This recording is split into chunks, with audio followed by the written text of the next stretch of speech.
할렐루야, 할렐루야. 주의 은혜와 사랑이 함께하는 이 시간 되기를 주님의 이름으로 축복합니다.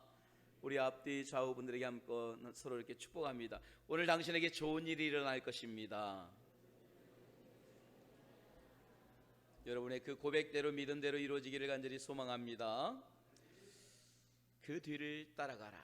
우리가 지난 시간 말씀을 잠깐 먼저 정리하면, 이스라엘 백성들을 이끌게 된 여호수아는요, 이제 먼저 여리고를 점령하기 위하여 먼저 정탐꾼을 보내게 됩니다.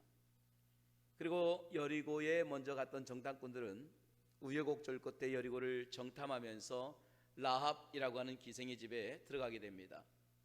그리고 구사일생으로 거기서 살게 되고 모든 정탐을 마치고 돌아오게 되죠. 그리고 이제 본격적으로 출병을 하기 시작하면서 여리고를 향해서, 특별히 가나안을 향해서 걷던 그들은 이제 그 여리고 가나안에 들어가는 바로 전에 요단강이라고 하는 관문에 이르게 됩니다. 그러니까 요단강이라고 하는 것은 굉장히 중요한 의미를 가지고 있습니다. 여기를 건너가야 이제 약속의 땅으로 들어가는 거예요. 그래서 우리가 옛날에, 또 옛날만이 아니죠, 어르신들이나 또 사랑하는 분들을 먼저 보낼 때에 요단강 건너가 만나리 그러잖아요. 그러니까 성도는 이 강을 건너가야 하나님 나라를 들어간다 하는 그 마음이 있었던 거예요. 지금도 이스라엘은 여전히 요단강이 흐릅니다. 여러분, 이 강은요, 요단이라고 하면 단에서부터 흐르는 강이란 뜻이에요. 근데 이 강이 얼마나 길이가 기느냐, 300km가 넘게 흘러요. 그러니까 단에서부터 300km를 넘게 꾸불꾸불 흘러내려서 어디로 가느냐, 우리가 잘 알고 있는 예수님의 또 제자들과 함께 다니셨던 갈릴리 호수, 또 그 호수에 모아져서 거기서 또 흘러내리고 내려서 사해바다라고 부르는 염해에까지 이르게 됩니다. 그리고 그 염해에서 이제 마르게 되고 또 사라지게 되죠. 그래서 우리가 요단, 요르, 야르라고 하는 것은 흐르다, 내리다라는 뜻이에요. 단 하면은 단에서부터 흐르는 강이라는 요단강을 이야기합니다. 근데 이 요단강이 중요한 것은요, 다른 게 아니라 예나 지금이나 이거는 자연적인 경계선이 된다라는 거예요. 그러니까 우리나라가 남북으로 갈라지는 38선이 있는 것처럼 요단강은 이스라엘과 비이스라엘을 구별할 수 있는 자연적 경계선이 됩니다. 그래서 이 요단강이 참 중요합니다.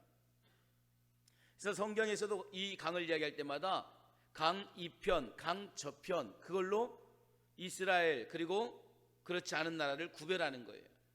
예를 들면 여호수아 22장에 보면은요, 요단 동쪽의 목초지를 얻었던 르우벤이나 므낫세 반지파 그리고 갓 지파, 이런 지파들이 돌아갈 때에 여호수아가 그들에게 이렇게 말합니다.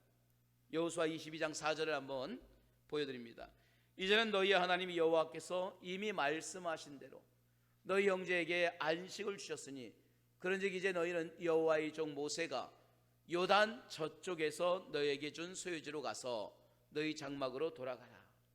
요단 저쪽에서 너희에게 준 소유지, 바로 요단강 이전의 저쪽이라는 거예요. 요단 동편, 이 말은 뭐냐, 약속의 땅 외에 다른 땅을 이야기하는 거예요. 그러니까 요단강은 뭐냐, 이쪽과 저쪽을 구별하는 강이에요. 이스라엘 백성들은 반드시 이 강을 건너서 요단 이쪽으로 와야 되는 거예요. 이게 이스라엘 백성입니다. 우리가 히브리인 그러죠, 유대인들을. 히브리인들로서는 반드시 요단강을 건너야 히브리인이 될 수 있는 거예요. 여러분, 우리가 말하는 히브리라고 하는 이 말은 다른 게 아닙니다. 건너다라는 뜻이에요. 거기서 온 거예요. 그러니까 히브리인들은 뭐냐, 요단을 건넌 자가 히브리인이에요. 오늘 우리 하나님의 사람들도 마찬가지입니다. 이 강을 건너가는 거예요. 우리를 가로막고 있는 세속의 강과 수많은 이 땅의 강들을 우리는 건너서 주님의 나라를 향하여, 약속의 땅을 향하여 걸어가는 하나님의 자녀인 줄로 믿습니다. 할렐루야. 우리는 계속해서 주님의 나라를 향하여서 걸어가는 인생입니다. 근데 문제는 뭐냐, 이 강을 건너는 것이 그리 만만하지 않다는 거예요. 그냥 옆집 강처럼 평상시는 보입니다. 제가 여러 차례 이스라엘을 갔을 때 보면은요, 그냥 수만 번 참으면 건너갈 만한 거리예요. 좁은 곳은 불과 10m 안쪽밖에 안 돼요. 그러니까 숨 한번 참고 수영하면 충분히 건너요. 근데 문제는 뭐냐? 지금 이스라엘 백성이 건너려고 하는 이 때는 보리를 거두는, 곡식을 거두는 때라는 거예요. 근데 이 곡식을 거두는 때는 언제냐? 요단의 물이 가장 높이 찰 때가 바로 이때입니다. 여호수아서 3장 15절에 이렇게 이야기합니다. 요단이 곡식을 거두는 시기에는 항상 언덕이 넘치더라. 요단이 곡식을 거두는 때는 항상 언덕에 넘치더라. 그게 무슨 말이냐? 물이 넘치더라 그랬어요. 그러면 곡식을 거두는 때가 언젠데 이렇게 물이 넘치느냐? 바로 늦은 봄입니다. 이른 비가 오는 늦은 비가 오는 봄비가 오는 그런 시기입니다. 그때 어떤 일이 벌어지느냐? 헬몬산에서, 여러분 이스라엘 단 위쪽으로 올라가면 만년설이 쌓이는 헬몬산이 있어요. 근데 이 헬몬산이라고 하는 이 산은 이스라엘만이 아니라 터키에도 영향을 줍니다. 근데 여기는 만년설이 쌓입니다. 그리고 늦은 봄에 이제 이것이 논이 녹아서 땅속 깊이 들어가요.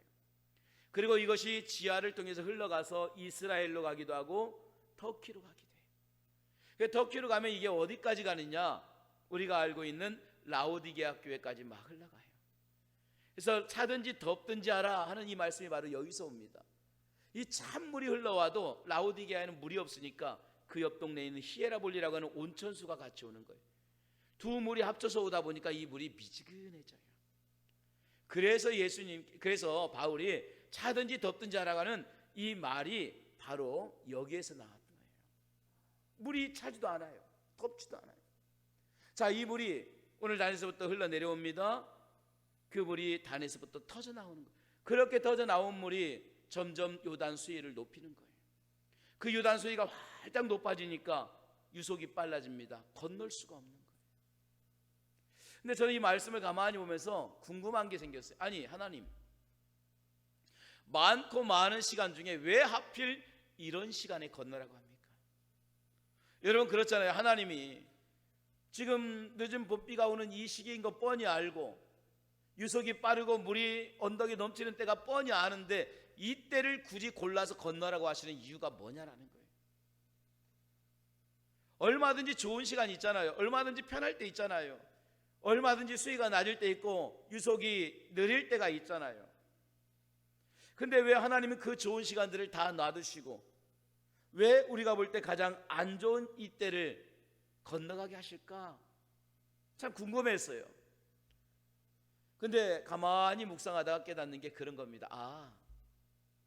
오늘 이 주시는 말씀이 참 중요합니다. 여러분 인생에는요 완전한 때가 없다는 사실을 늘 기억하시기를 주님의 이름으로 축원합니다.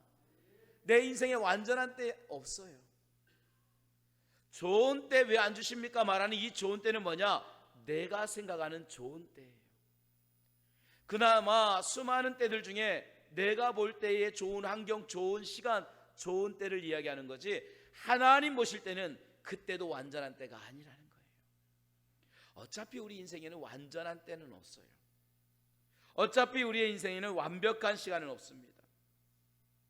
그러니까 중요한 건 뭐냐? 그런 상황, 그런 환경을 우리가 기대하기보다 어떤 환경에서라도 이겨낼 수 있는 믿음이 중요하더라는 거예요. 그 완벽한 상황이 아닐지라도 내가 건너갈 수 있는 순종의 믿음을 내게 주시옵소서. 그 완벽한 때가 아니라 할지라도, 완전한 환경이 아니라 할지라도 그 환경에 내가 감사할 수 있는 주님 믿음을 내게 주시옵소서. 여러분 살아가다 보면 내가 원하는 대로, 내가 생각하는 대로 세상이 흘러가지 않는다는 것을 우리는 너무나도 잘 알고 있어요. 우리는 완벽한 때를 원하지만 물이 넘칠 때가 많아요. 우리는 완벽한 때를 바라지만 생각 이상으로 유속이 빠를 때가 있고 태풍이 몰려올 때가 있습니다. 비바람이 거세게 불 때가 있다라는 사실입니다. 때론 거친 날도 있습니다. 어떤 날들은 생각하지 못한 수많은 폭풍과 비바람이 휘몰아칠 때가 있어요. 이처럼 우리는 뭔가를 시작하기에 충분할 만큼 좋거나 완벽할 때가 없어요. 그런데도요 하나님은 그때에 걸어가랍니다. 그때에 그 요단에 발을 집어넣으라고 합니다. 그리고 이스라엘은 그때에 걸어갔어요. 그리고 그 발을 그 요단에 내디뎠습니다. 물론 완벽한 것들이 준비되었다면 더없이 좋겠지만 그런 일들은 불가능할 것입니다. 그렇다면 어떻게 해야 될 것인가? 완벽한 때를 바라는 것이 아니라, 그런 환경을 원하는 것이 아니라, 언제든지 하나님이 말씀하시면 어느 때든지 상관없이 내 발을 딛는 믿음이 중요하더라는 거예요. 걸어갈 수 있는 순종이 중요하더라는 거예요. 완벽한 때만을 기다리는 어리석은 자가 아니라 오늘 내게 주어진 이 때를 걸어가고 이 때를 넘어갈 수 있는 순종의 믿음을 갖는 저와 여러분이 되기를 주님의 이름으로 축원합니다. 할렐루야. 자, 우리 3절을 같이 읽어볼게요. 오늘 주님께서 이 요단을 항상 이런 때라 하겠습니다. 그러면서 건너가라고 합니다. 그런데 어떻게 건너가야 되느냐? 3절에 말씀합니다. 같이 읽습니다. 백성에게 명령하여 이르되 너희는 레위 사람 제사장들이 너희 하나님이 여호와의 언약궤 매는 것을 보거든 너희가 있는 곳을 떠나 그 뒤를 따르라. 여러분, 여기서 신앙생활은 어떻게 해야 되는지 한 가지 딱 이야기합니다. 그 뒤를 따라가는 거예요. 신앙생활은 내 생각대로 하는 게 아닙니다. 다수결로 하는 게 아닙니다. 내 철학, 내 의견을 가지고 내 마음도 내 상식을 가지고 하는 게 아니에요. 오직 신앙의 기준은 뭐냐? 하나님의 말씀이 돼야 될 줄로 믿습니다. 재밌는 것은요, 오늘 요단강을 건너는 이 3장부터 4장까지 언약궤, 법궤, 여호와의 궤라고 하는 이 말씀이 상당히 많이 나오는 거예요. 10차례 이상이 계속해서 언급되고 있습니다. 11절에도 말합니다. 보라, 온 땅의 주의 언약궤가 너희 앞에서 요단을 건너리니. 12절 13절 계속 말합니다. 14절에도 또 15절에도 요단이 곡식 거두는 시기에는 항상 언덕이 넘치더라. 궤를 맨 자들이 요단에 이르면 궤를 맨 제사장들이. 10번 이상을 계속 이야기하는 내용은 뭐냐? 한 가지입니다. 하나님의 말씀을 따라가는 이것이 절대적이라는 거예요. 주님의 말씀의 궤, 임재의 궤, 주님의 상징을 그대로 보여주는 거예요. 빨리 가는 것이 중요하지 않습니다. 바르게 가는 게 중요합니다. 여러분, 그러나 그 바르게 가는 것보다 더 중요한 것은 뭐냐? 누구와 함께 가느냐가 참 중요합니다. 우리 앞에 놓인 요단강을 빨리 건너는 거 그렇게 중요하지 않아요. 여러분, 문제가 해결되는 거 그렇게 중요하지 않아요. 아니, 어쩌면 여러분은 중요하겠죠. 오늘 이 문제 주님 빨리 해결하여 주시옵소서, 이 고난을 빨리 지나가게 하여 주시옵소서. 근데 생각해 보세요. 정말 불행 중 다행으로 그 기도가 응답이 돼서 그 문제가 빨리 지나갔어요. 근데 중요한 것은 뭐냐? 다음에 그런 문제는 또 와요. 그런 문제가 또 올 때에 우리는 그 문제만 지나가기를 바란다면 그 문제가 올 때마다 여전히 우리는 같은 신앙의 모습으로 우왕좌왕하게 돼요. 빨리 건너는 게 중요한 게 아니에요. 빨리 지나가는 게 중요한 게 아니에요. 누구와 함께 건너느냐가 중요해요. 주님과 함께 건너게 되면 다음에 그런 문제가 와도 또다시 주님과 함께 건너는 용기가 생기는 거예요. 그런 믿음이 생기기 때문에 그래요. 여러분, 아무리 빨리 건너도 우리가 하나님과 함께 건너지 않는다면 그는 아무 소용이 없어요. 저는 이 말씀을 준비하면서 생각해 봅니다. 제가 아무리 설교를 잘하고 제가 아무리 설교를 유창하게 해도 이 설교 안에 하나님이 드러나지 않으면 더 이상 그것은 설교가 아니에요. 좋은 말은 될지언정 생명의 말씀은 될 수가 없는 거예요. 여러분의 사업이 아무리 잘 된다 할지라도 그 사업에 하나님의 손길이 함께하지 않는다면 언제나 그 사업과 그 모든 기업은 위태해질 뿐이라는 거예요.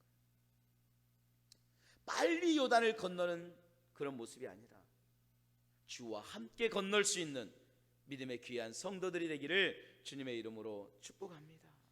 할렐루야. 자, 요단을 건너야 됩니다. 요단을 건너야 하나님의 자녀입니다. 그런데 요단은 항상 좋은 때는 없어요. 인생의 문제가 있을 때마다 항상 좋은 시기는 없습니다. 우리가 해결해야 될 이때는 항상 어렵고 힘들고 엎친 데 덮친 그런 격이에요. 그런데 건널 수 없을 것 같은 이 요단을 하나님은 말합니다. 그 뒤를 따르라 그랬어요. 내 힘으로 못 건납니다. 그런데 주님의 은혜로 건널 수 있다는 거예요. 근데 그렇게 건너는 원칙이 하나가 있어요. 따르긴 따라가되 어떻게 따라가느냐? 4절을 마저 읽어볼까요? 4절입니다. 같이 읽습니다. 시작. 그러나 너희와 그 사이 거리가 2000규빗쯤 되게 하고 그것에 가까이 하지 말라. 그리하면 너희가 행할 길을 알리니 너희가 이전에 이 길을 지나보지 못하였음이니라 하니라. 너희와 그 사이의 거리를 2000규빗쯤 되게 하라. 너희는 따라와. 근데 거리를 둬 그래요. 여러분 1규빗이 몇 센치예요? 50cm예요. 그 1규빗을 어떻게 따집니까? 손가락 끝에서 팔꿈치까지 1규빗이라고 합니다. 긴 사람도 있고 짧은 사람도 있지만 평균적으로 40에서 50cm 사이입니다. 그래서 1규빗을 50cm로 봐요. 2규빗이면 1m죠. 그러면 2000규빗이면 1km예요. 생각해 봤어요. 왜 그 정도 떨어져서 오라고 할까? 근데 이해가 돼요. 여러분 생각해 보세요. 이 언약궤 법궤 여호와의 궤가요 엄청나게 우리 교회만큼 큰 게 아니에요. 여호와의 궤가 커봐야 2m 채 안 됩니다. 이게 3규빗, 2.5규빗, 뭐 몇 규빗 채 안 돼요. 지금 제 단상에 있는 이거보다 조금 더 클 거예요. 그리고 자, 제사장이 들었다고 해도 높이가 이 정도밖에 되지 않아. 여러분이 서 있는 자리에서. 근데 생각해 보세요. 광야에서 걷는 사람들이 100명, 200명이면 누가 봐도 잘 보여요. 그런데 그 여호와의 언약궤를 따라가려고 10,000명, 10만 명, 100만 명이 몰렸다고 생각해 보세요. 최소한 200만 명이 몰려들었다고 생각해 보세요. 이게 남아 나겠어요? 안 보여요. 앞사람 뒤통수밖에 안 보이고 옆사람밖에 안 보이고 앞이 귀환이 될 거예요. 그런데 멀찍이 산도 없고 넓은 들판 보이는 게 잔뜩 있는 그곳에서 1km쯤 떨어져서 그 뒤를 따라가다 보면 누구라도 다 보이는 거예요. 하나님의 언약궤는 누구라도 볼 수 있도록 멀찍이 바라보라. 그런데 너무 멀찍이 말고, 그래서 2000규빗쯤 적당한 거리를 이야기하시는 거예요. 그러면서 저는 이 말씀을 또 하나의 거리를 두라는 이유를 깨달았어요. 그게 뭘까? 내 신앙의 유익을 위해서. 이해가 안 되시죠? 내 신앙의 유익을 위하면 바짝 달라붙어야지, 붙쫓아가야지. 왜 떨어집니까? 그래요. 근데요, 여러분 너무 바짝 붙으니까 은혜도 되지만 시험도 금방 들더라고요. 무슨 말이냐? 여러분 저와 가까이 있으면 참 은혜가 될 것 같고, 표정이 보니까 안 그런 것 같은데, 저랑 가까이 있으면 목사님 가까이 가고 교회 가까이 가면 확실히 은혜가 되고 더 많이 신앙 성장이 될 것 같고 참 좋을 것 같습니다 하는 분들이 있을 거예요. 물론 그럴 겁니다. 근데 가까이 있는다고 해서 다 그런 건 아니더라고요. 어떻게 때로는 보다 보면 시험도 빨리 들더라고요. 왜 시험이 빨리 들까 하니까 인간적인 모습이 자꾸 보이잖아요. 저희 가족이 은혜를 잘 받을까요? 주일마다 여러분이 은혜를 잘 받을까요? 속으로만 얘기하시면 돼요. 저희 가족들 은혜 잘 받는 저는 표정을 보잖아요. 그 표정에 은혜 받는 표정이 별로 못 보여요. 왜 그럴까요? 늘 가까이에 있으니까. 아버지를 알아요. 지금은 여러분 앞에 설교하겠지만 제 모습을 알잖아요. 그러니까 가까이 있으니까 이게 안 돼요. 그래서 적당히 떨어져야 되겠더라고요. 그렇다고 너무 많이 떨어지지 마요. 그러면 추워요. 영적 온기가 있을 정도로 함께 가는 것, 이게 은혜가 되는 거예요. 너무 가까이 있다 보니까 시험 들 때가 있어요. 제가 예전에 처음 목회를 나갔는데요, 이 권사님이 한 분이 계십니다. 이분이 아이들 뭐 먹을 것도 잘 사주고 또 제가 부임해서 오니까 이것저것 신경도 써줬어요. 근데 어느 날은 전화를 했어요. 목사님 잠깐 만납시다. 그래요. 제가 만나러 나갔더니 그 옷가게를 간 거예요. 양복집에 간 거예요. 그 양복집에 가서 목사님 필요한 양복 사세요. 여러분 보세요. 그 이제 처음 목회하는 제가, 부하지도 않은 제가 양복을 사주는데 얼마나 감사해요. 그 양복을 2벌을 사주는 거예요. 넥타이도 사주고. 그게 너무너무 감사하잖아요. 감사하다. 그래서 제가 그 다음 주에 이제 설교를 딱 마치고 왔어요. 내려오는데 사람들이 다 인사하고 은혜 받았습니다 하고 또 인사하고 가는데 그 권사님이 가까이 오시더니 하시는 말씀, 목사님 양복이 너무 잘 어울려요 그러더라고요. 아 그래요? 고맙습니다. 잘 어울리죠? 근데 그 다음 주가 됐어요. 그 다음 주에 또 설교 끝나고 다 인사하고 가는데 그 다음 주에는 이렇게 말, 목사님 넥타이가 너무 잘 어울려요 그러더라고요. 거기서 끝날 줄 알았어요. 한 4주쯤 지나가는데요, 제가 그날은 옷을 안 입고 갔어요. 그랬더니 다른 옷을 입고 왔는데 그분이 예배 시간 내내 그게 신경이 쓰였나 봐. 그리고 나오더니 목사님 왜 옷을 안 입고 왔니? 이분은요 말씀 들으러 오는 게 아니라 양복 보러 오는 거예요. 넥타이 보러 오는 거예요. 몇 주 지나고 나니까 이게 너무 부담이 되는 거예요. 안 입을 수도 없고 입을 수도 없고 너무너무 힘든 거예요. 그 어느 날 또 가면서 그래, 목사님 예배 시간에 양복에 그렇게 옷에 너무너무 조명에 잘 보여가지고 아주 은혜가 된다고. 그러니까 이분은 양복만 보이는 거예요. 그 제가 권사님 그렇게 양복이 좋으면 이 양복 가져가시라고. 권사님은 양복 보러 오냐고, 은혜 받으러 왔냐고, 도대체가 예배 시간에 뭐 하는 거냐고, 그거 하나 사줘놓고서 어떻게 그럴 수가 있냐고. 제가 그러려다 말았어요. 그랬다는 거 아니고 속으로 막 그러려다 말았어요. 그게 너무너무 힘든 거예요. 그래서 제가 좀 이거 가져갔으면 좋겠다. 참 그런데 하나님 감사하죠. 그 다음부터 양복 사주는 사람이 없어요. 넥타이 사주시는 분이 없어요. 지금은 저희 아내가 사줍니다. 근데 잘 어울린다 말 한마디도 안 해요. 그냥 사주고 끝입니다. 얼마나 감사한지 몰라요. 가까이 붙다 보니까 참 힘든 거예요. 그분도 힘들고 저도 힘들고. 그래서 하나님이 적당히 거리를 두라는 거예요. 여러분, 저는 여러분들이 교회를 섬기는 것도 마찬가지예요. 하나님 앞에 섬기는 거 열심히 섬기시기를 바랍니다. 그러나 그 열심도 여러분의 가정이 우선되기를 간절히 소망합니다. 할렐루야. 어떤 분들은 너무 교회에 열심히 해요. 그래서 월요일부터 토요일까지 늘 교회에 살아요. 그러니까 남편이 싫어할 수도 있잖아요. 그 남편께서 뭐라고 합니까? 어느 날은 그냥 이해를 하다가 도저히 안 되니까 뭐라고 해요? 그렇게 교회가 좋으면, 그렇게 목사가 좋으면 교회 가서 살고 목사랑 살으라고. 여러분, 저 감당 못해요. 저는 저희 집사람하고 사는 것만도 지금 힘들진 않아요. 얼마나 감사한지 몰라요. 제가 여러분 그렇게 좋은 목사랑 살아면 저 감당하겠습니까? 이 말씀은 그냥 지나가듯이 드리지만 이런 거예요. 가정을 우선으로 두라는 거예요. 하나님의 일도 내게 주어진 분량만큼 감당하라는 거예요.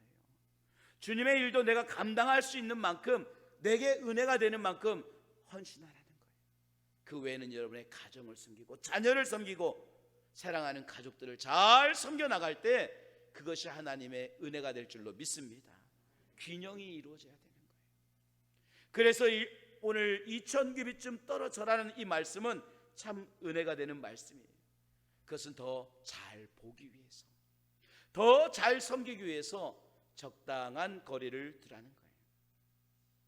살아오면서 깨닫는 것은 인생의 완벽한 때는 없습니다. 내가 생각하는 완벽한 때는 하나님의 때가 아닐 수도 있기 때문입니다. 하나님이 생각하는 완벽한 때와 내가 생각하는 완벽한 때는 다릅니다.